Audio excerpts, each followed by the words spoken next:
एक लड़की जिसका नाम कामिनी था जैसे ही बस में चढ़ी उसे अचानक पीरियड्स शुरू हो गए। तभी किसी ठंडी चीज ने उसके पेट को छू लिया। एक घायल आदमी ने धीमी आवाज में कहा, मुझे छुपा लो, नहीं तो मैं मरते मरते तुम्हें भी साथ ले जाऊंगा। कामिनी ने देखा कि कुछ खतरनाक गुंडे बस में चढ़ चुके हैं। अपनी जान बचाने के लिए उसने मजबूरी में उस आदमी को सहारा दिया, लेकिन उसे नहीं पता था कि यही फैसला उसकी पूरी जिंदगी बदल देगा। गुंडे पूरी बस में उसकी तलाश करने लगे और जल्द ही उनकी नजर कोने में बैठी कामिनी पर पड़ी। गैंग का सरदार बोला, इस आदमी का सिर उठाओ।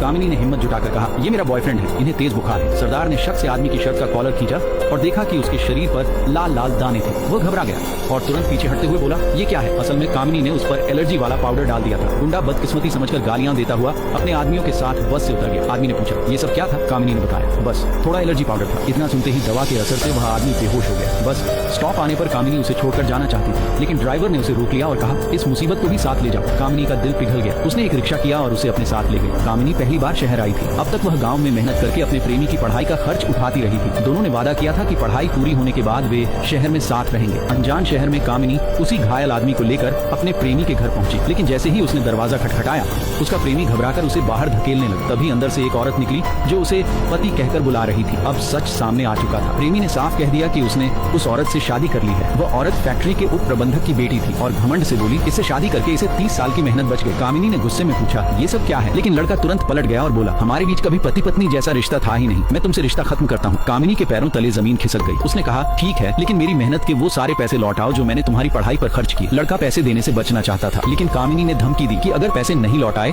तो वह फैक्ट्री में सबको उसकी असलियत बता देगी। नौकरी बचाने के डर से उसने मजबूरी में पैसे लौटाए, लेकिन उन्हें कामिनी के चेहरे पर फेंकते हुए दरवाजा बंद कर दिया। टूटे दिल और बिखरे पैसों के बीच कामिनी रोने लगी। तभी उसे एहसास हुआ कि बस वाला घायल आदमी सब देख रहा था। वह चुपचाप उसकी तरफ देख रहा था। कामिनी ने आंसू पोंछे और उससे कहा कि अब वह चला जाए, लेकिन आदमी ने अचानक उसे अपनी बाहों में खींच लिया। कामिनी को एक पल के लिए सुकून महसूस हुआ। तभी उसकी कमर का घाव फिर से खुल गया और वह दोबारा बेहोश हो गया। अब कामिनी के पास कोई रास्ता नहीं था। वह उसे एक छोटे से होटल में ले गई। अपने पुराने मेडिकल अनुभव के सहारे कामिनी ने बिना एनेस्थीसिया के उसका इलाज शुरू किया।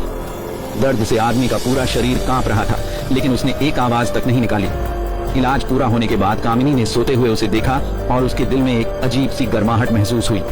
उसे लगा अगर यह आदमी उसे नहीं मिला होता तो शायद वह अभी किसी गली में अकेले बैठकर रो रही होती। थकान से चूर कामिनी भी वहीं सो गई। सुबह जब उसकी आंख खुली तो उसने खुद को बिस्तर पर पाया। वह हैरान रह गई। तभी वह आदमी अंदर आया और बोला, मैं कोई गुंडा नहीं हूँ, बस एक हादसे की वजह से कुछ समय के लिए अपने परिवार से दूर हो गया हूँ। धीरे धीरे दोनों ने एक दूसरे के बारे में जाना। कामिनी ने बताया कि उसके पिता ने मरने से पहले कहा था कि उसे अपने दादा दादी को ढूंढना है, लेकिन बिना शहर के स्थायी पते के यहाँ रहना भी मुश्किल है। आदमी ने एक सुझाव दिया, मुझसे शादी कर लो, फिर तुम आसानी से यहाँ रह सकोगी। अपने आखिरी रिश्तेदारों को ढूंढने के लिए कामिनी ने मजबूरी में हाँ कर दी, लेकिन जैसे ही दोनों शादी के कागज बनवाकर बाहर निकले कई लग्जरी गाड़ी आकर रुकी। उनसे कई खतरनाक लोग उतरे। कामिनी घबरा गई और उसे पकड़कर भागने लगी, लेकिन सच कुछ और था। वे लोग उसे लेने आए थे। असल में वह आदमी कोई मामूली इंसान नहीं बल्कि बहुत बड़े और ताकतवर सॉन्ग परिवार का वारिस था।